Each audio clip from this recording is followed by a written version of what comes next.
She handed me an ultimatum at 7 in the morning, standing in our kitchen in Greensboro, North Carolina, like she was reading me a weather report. Not a conversation. Not a question. A declaration. My ex is coming to my birthday party on Saturday. Be cool about it, or we're done. I was still holding my coffee. Still half asleep. Still wearing the same work shirt I'd been wearing since Tuesday because I had a mulching job in Burlington, and the truck broke down on I-40, and I hadn't slept more than 5 hours in 3 days. And Melanie was standing there in her silk robe with her arms crossed, looking at me like she was waiting to see if I was going to be difficult. I set down the mug. I looked at her, and I said, "I'll be very cool." She smiled. She actually smiled, like she'd won something. She had no idea what she'd just given me permission to do. My name is Travis Calloway. I'm 41 years old. I run a landscaping company called Calloway Green out of Greensboro, and I have been building it from nothing for 11 years. Before that, I was a groundskeeper at a golf course out in High Point. And before that, I was a kid from Burlington who never had 2 dimes to rub together and figured out early that dirt and sweat were the only things between me and the life I wanted. I am not a dramatic man. I don't enjoy confrontation. I'm the kind of guy who shows up early, stays late, and doesn't say much unless he has something worth saying. My employees will tell you I'm fair. My clients will tell you I'm reliable. My neighbors will tell you I wave when I drive by. But what happened at Melanie's birthday party last Saturday? In our house, in front of her friends, her sister, her coworkers, and the man she had the nerve to invite. That was the most deliberate, calculated, quietly devastating thing I have ever done. And I want to tell you every single detail of how I got there. Because this story didn't start with an ultimatum on a Tuesday morning. It started 3 years ago, and the ending she never saw coming had been building the entire time. Before we get into it, if this is the kind of story you came here for, hit subscribe. Leave a comment below and tell me, have you ever been pushed to the point where the calmest thing you could do was also the most devastating? Because I want to hear it. And hit the like button, because what I'm about to tell you is something I've never told anyone outside of my brother and my attorney. I met Melanie Donahue 8 years ago at a fundraiser for Guilford County Schools. She was a marketing coordinator for a mid-size healthcare company downtown. Pretty, sharp, the kind of woman who could walk into a room and make people feel like they'd been waiting for her without even knowing it. I was there because one of my commercial clients had bought a table and invited me along, and I spent most of the night standing near the bar feeling underdressed. She came over and asked if I was having a terrible time. I told her only a moderate amount of a terrible time. She laughed. That was it. We dated for 2 years before I proposed. We got married at a venue out on Lake McIntosh, outdoor ceremony, late October. The maples were turning. Her father walked her down the aisle and shook my hand afterward and said, "You take care of her." Not a question. I said, "Yes, sir," and I meant it. For the first 4 years, things were good. Not perfect. We had our friction, the way any 2 people with separate lives and shared space always do. She wanted to move to a bigger house in Fisher Park. I thought we should wait until the business was more stable. She thought I worked too much. I thought she spent too freely. Nothing catastrophic. Just the normal negotiation of 2 lives running alongside each other. Then Melanie was promoted to director of marketing. New title, new salary, new schedule, new confidence. And with that new confidence came something else, a reconnection with the part of her life that existed before me. The ex's name is Donovan Marsh. Let me tell you what I know about Donovan Marsh. He's 44. He grew up in Charlotte. He works in commercial real estate, which in his case means he talks about deals a lot and actually closes them sometimes. He drives a black Range Rover. He wears cologne that costs more than I make in a Saturday. He has the kind of jawline and smile combination that makes women say he's charming and makes other men say he's full of himself, and both. Groups are probably right. He and Melanie dated for 3 years before she met me. She had told me the basics early in our relationship. That it ended because he wasn't ready to settle down, that they'd stayed in loose touch through mutual friends. She described it as over and done and not worth much conversation. For 4 years, I had no reason to think about Donovan Marsh at all. Then Melanie's company hosted a regional conference in Charlotte, and she came home 2 days later in a way I hadn't seen before. Lighter, somehow. Talking faster. Mentioning a dinner she'd gone to with colleagues where she'd run into some old friends. She didn't say his name. She didn't have to. I wasn't suspicious exactly. I was just paying attention. And when you pay attention, you start noticing things. The way her phone screen was suddenly always face down. The way she'd step outside to take certain calls. The way, when I asked casually who she'd been texting, she'd say, "Just Brittany from work," without quite looking at me. I'm not a man who tears through his wife's phone or hires a private investigator. That's not who I am, but I am a man who pays attention to patterns, and the patterns were telling me something. 3 months after the Charlotte conference, Donovan came to Greensboro. He had a client meeting at a development site out near the airport. Melanie mentioned it so casually over dinner. "Oh, Donovan's going to be in town this week, we might grab coffee," that it was clearly designed to sound like nothing. I nodded. I said that's fine. She came home that evening in that same strange lightness, and I decided right then that I needed to be honest with myself about what I was watching. What I was watching was a woman who was starting to look back. I've thought a lot about why people look back, and I think it has very little to do with the person they're looking at. Donovan could have been anyone. He could have been a bartender she met at a bachelorette party, or a guy from high school who friended her on Facebook. The looking back isn't about the specific destination. It's about the feeling that your current life has walls, that something essential got left behind somewhere, that there's a version of yourself out there still waiting to be claimed. I understood that feeling. I'd had it myself. Years back, when I was still grinding at the golf course in High Point, and watching my old college roommate buy a house while I was still renting a 2-bedroom apartment near UNCG, I used to drive sometimes with no particular direction, just letting the truck find its way down roads I hadn't been down before, like I was looking for something I'd missed the first time through. What I found eventually was that the looking back only stops when you decide to be fully present in the life you've actually built. Some people make that decision, some people don't. The difference, I've come to believe, is not about the life, it's about the person. Not necessarily leaving, not necessarily doing anything wrong, but looking back. The way people do when they start feeling restless in the life they have and the life they left starts to glow in their memory. I didn't blow up. I didn't make ultimatums. I did what I've always done when I face a hard situation in business or in life. I got very quiet. I paid very close attention. And I started making decisions with the end in mind. The end I had in mind was not the one she was steering toward. Over the next 6 months, I had 3 conversations with Melanie about how I was feeling. Not fights, conversations. I told her that I felt like she was pulling away, that something had shifted and I didn't know how to reach her. Each time, she reassured me. She said I was overthinking. She said she was just busy with the new role. She said we were fine. She kept saying we were fine. And every time she said it, she made less eye contact than the time before. The last conversation was in November. We'd gone to dinner at Crafted downtown on Elm Street, a place we used to go every anniversary. I had told her that I needed us to talk, really talk, about where we were headed. She had her second glass of wine before I finished the sentence. And then she said something that I have turned over in my mind 100 times since. She said, "Travis, I love you, but sometimes I feel like I married the safe choice." I didn't respond right away. I looked at the table. I looked at my hands. I thought. About 11 years of working before sunrise in the summer heat of Greensboro, because I was building something I was proud of and wanted to share with someone I loved.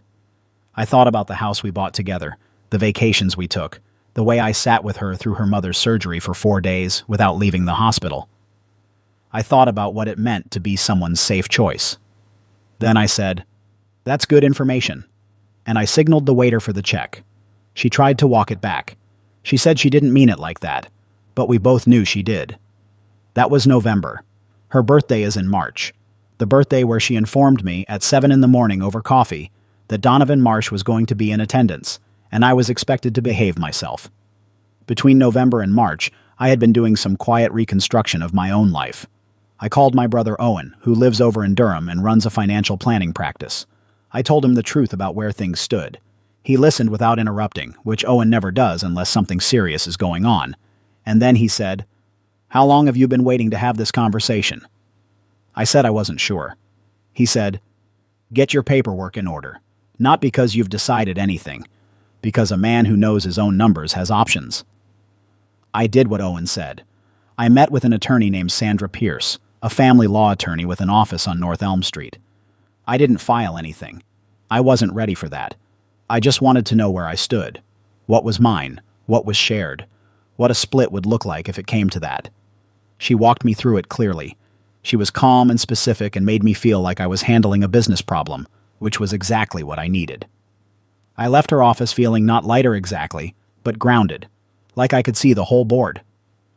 I also quietly rerouted several of my business accounts and spoke to my accountant, Ray, about structuring Callaway Green in a way that clarified what was personal and what was business. Nothing deceptive, nothing hidden. Just clean.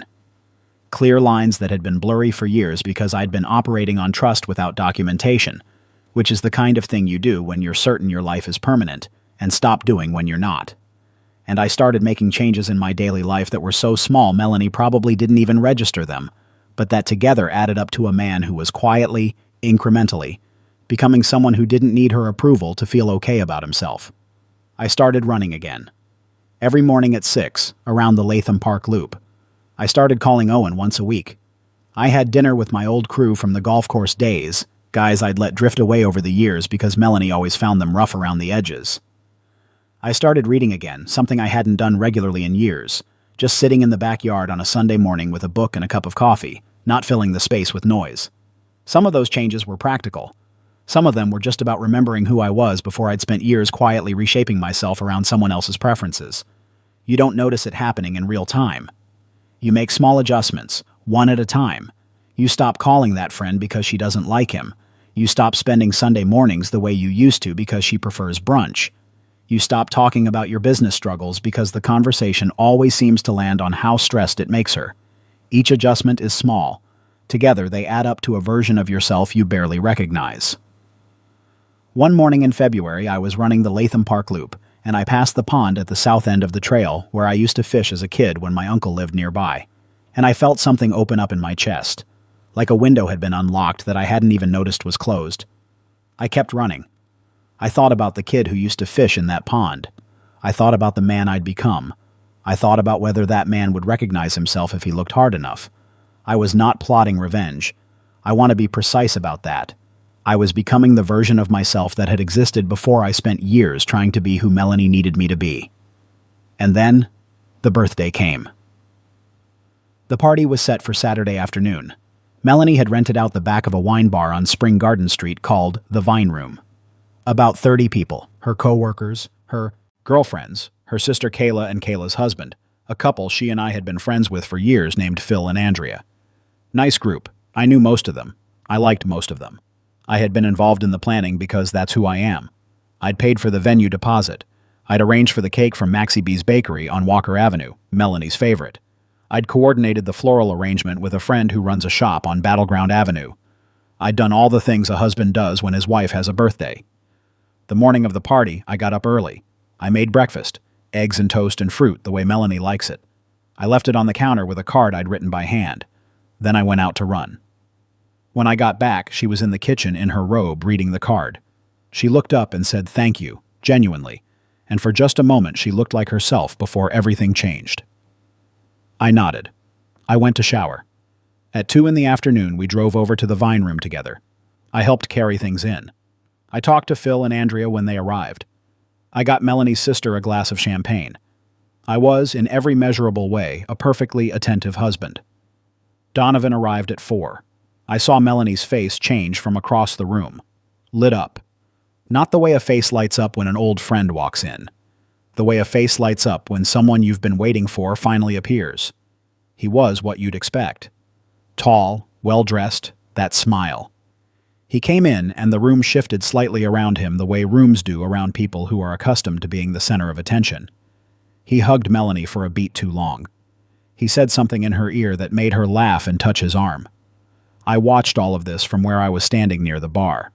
Phil came and stood next to me.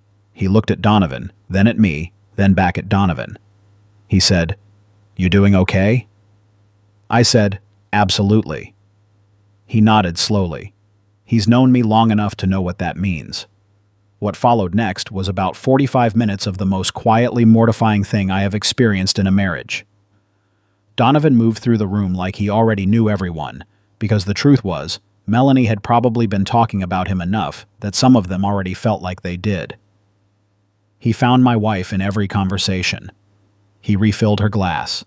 He touched the small of her back when he leaned in to look at her phone as she showed him something. Nobody acknowledged me. Not deliberately, not cruelly, just, they'd all been arranged around the sun of this man's arrival, and I was standing in a different orbit. I watched. I stayed calm. I talked to Andrea. I talked to Melanie's coworker, Denise, who told me I had to try the brie, and I said I would. I smiled when I was supposed to smile. I refilled my own glass. And then, at around 4:45, Donovan walked toward the entrance to take a phone call. And I set down my glass, straightened my jacket, and followed him out. He was standing just outside the door on Spring Garden Street, facing the parking lot, phone to his ear. He saw me come out and held up a finger. 1 second. I nodded. I waited. He finished his call. He turned to me. He extended his hand. "You must be Travis," he said. Big smile. Confident handshake. The handshake of a man who had been told something about me and wasn't worried about it. I shook his hand. Firm. Steady. I looked him in the eye, and I said the thing I had been building toward for months. "Donovan, good to finally meet you. Listen, I want to say something and I want to mean it." I kept my voice even and quiet, the way you talk when you want someone to actually hear you. "She's all yours, man. I was just leaving." He stared at me. I said, "Take good care of her." Then I walked back inside, picked up my jacket from the stool where I'd left it, said goodbye to Phil and Andrea, told Melanie's sister Kayla it was a great party, and to tell the birthday girl I said happy birthday, and walked out through the front door of the Vine Room onto Spring Garden Street. I sat in my truck for a moment. Somewhere behind me, I could already feel the moment when Donovan walked back in and said something to Melanie, or maybe said nothing and just looked at her a certain way, and she scanned the room and didn't find me. I thought about what Donovan's face had looked like when I said it. He hadn't expected it. That was the thing about men like Donovan. They are accustomed to being the threat that husbands have to manage. They walk into a room expecting to encounter nervousness or false warmth or barely contained hostility. What they are not prepared for is a man who looks them in the eye and hands them exactly what they came for, with complete composure, and then leaves. He'd wanted to be the exciting option, the road not taken, the proof that there was something better out there. I made him the responsibility. I started the truck. I drove home. I want to tell you what happened next, but first I want to tell you why I did it the way I did. Because I had 300 different ways to end that marriage. I could have made a scene. I could have pulled Melanie aside and told her everything I'd been feeling since November. I could have filed papers in February and handed them to her at the party like some kind of dramatic gesture.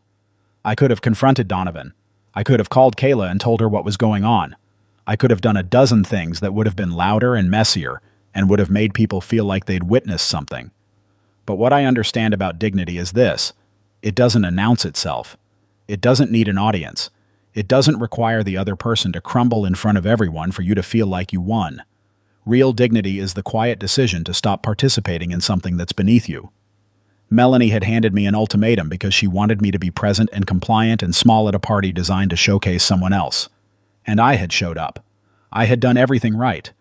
And then I had walked out on my own terms, calmly, graciously, in a way that left her with absolutely nothing to argue against.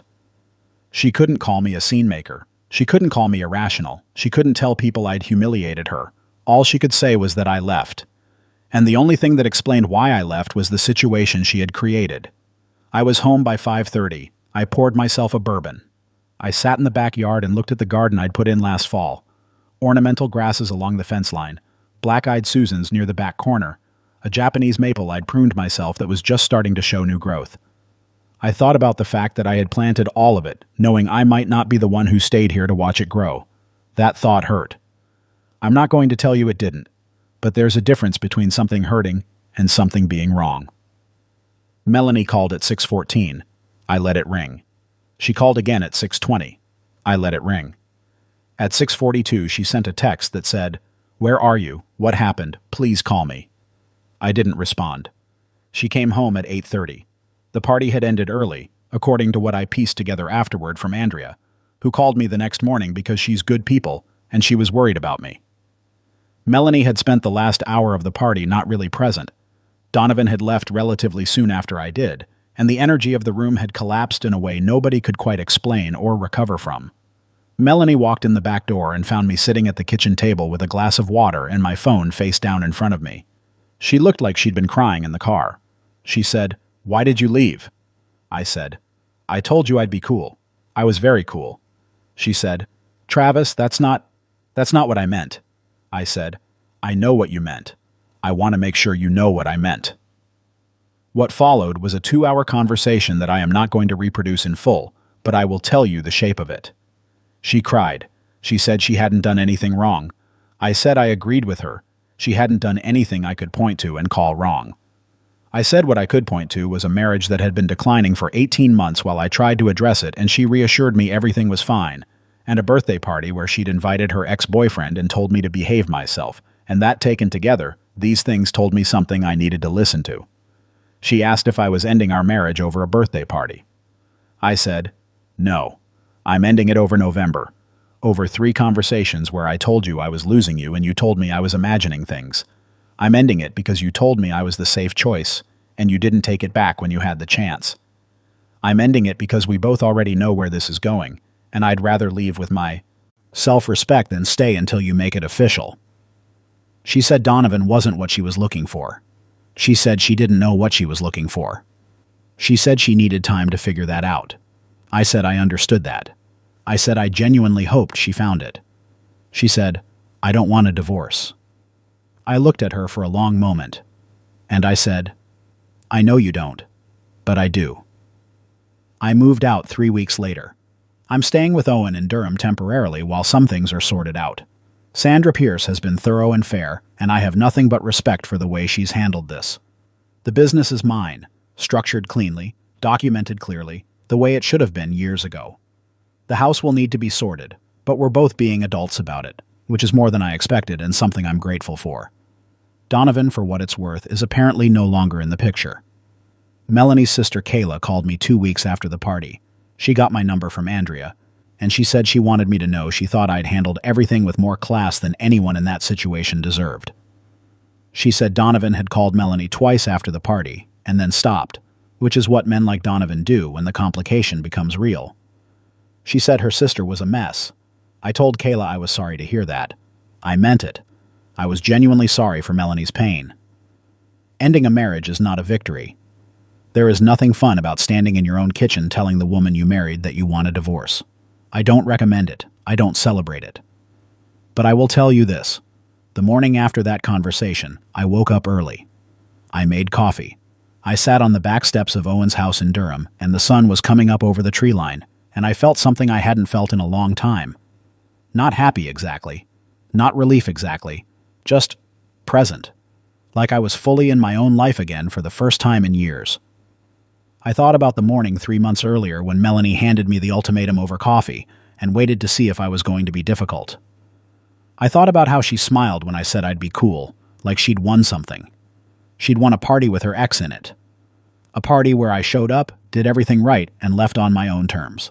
A party that ended the moment I walked out, not because I made a scene, but because the one person holding the whole thing together had quietly decided he was done. I was very cool. I kept my word. People ask me sometimes what I would have done differently, and the honest answer is, I don't know that I'd change much. I stayed too long, maybe. I had those 3 conversations instead of 1, trying to give something a chance that had already stopped trying. But I'm not angry about it. You owe something to a marriage you meant when you made it.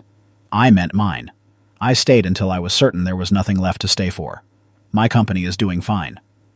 We landed a contract with a commercial property management group in Greensboro last month that's going to keep my crew busy through the fall. I hired a new site manager named Brendan who's got good instincts and shows up when he says he will, which is all I've ever asked of anyone. I'm running in the mornings.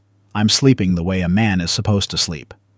Some mornings I drive through Greensboro on my way to a job site, down Elm Street past Crafted, where Melanie and I had that dinner in November, out along Battleground Avenue past the flower shop where I ordered her birthday arrangement, up through the neighborhoods where my crews are working, and I feel the city differently than I used to. Not heavier, not sadder, just more honestly. Like I'm seeing it without the filter of a relationship that had stopped being honest a long time ago. I talk to Owen twice a week now. He keeps asking when I'm going to move back to Greensboro permanently and stop being a house guest. I tell him when I find a place that feels right. He says I'm being picky. I say that after everything, I've earned the right to be picky. He can't argue with that. I've thought about what I would tell a younger version of myself, the version who was standing at that fundraiser in Guilford County watching a pretty woman cross the room in his direction. I don't think I'd tell him not to go through with it. I don't believe in that kind of second guessing. Every experience I had in that marriage, the good years, the hard years, the slow decline, made me the person sitting here telling this story. I don't throw that away just because it ended. But I think I'd tell him this. Pay attention to how someone talks about the life they almost had. Pay attention to whether they're proud of what they chose, or whether they carry their choices like a weight around their neck. Because a person who's made peace with their own decisions is the only kind of person you can build something real with. Everyone else is just passing through on their way back to somewhere they left. There is a Japanese maple in the backyard of a house in Greensboro that I planted and pruned, and won't be there to watch grow. That still bothers me. Probably always will. Some things you lose and they stay lost. But most things, it turns out, travel with you. Dignity travels. Self-respect travels. The knowledge of who you are when someone tests it, that goes everywhere you go. I stood at the door of a wine bar on Spring Garden Street and shook a man's hand and told him she was all his. And in doing that, I took back something I hadn't even realized I'd been giving away for 2 years. Not to him, not to Melanie, just back to myself. That's the whole story. If it meant something to you, if you've been in that kitchen, or that party, or that conversation where someone tells you you're the safe choice and waits to see what you do, leave a comment. Tell me where you are in it. I read every one. Subscribe if you want to hear more. Like this video if it hits somewhere true. And remember, the coolest thing you can do sometimes isn't saying nothing. It's saying exactly the right thing, once, quietly, and then walking out. I'll see you next time. I'm going to be straight with you. Travis didn't win because he walked out. He won because he stopped waiting for her to choose him. And that's the part nobody talks about.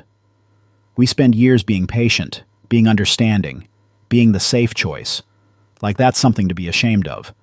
Reliable isn't boring, loyal isn't weak, and the moment you realize your worth isn't up for someone else to decide, that's when everything changes. Travis didn't leave that party in anger.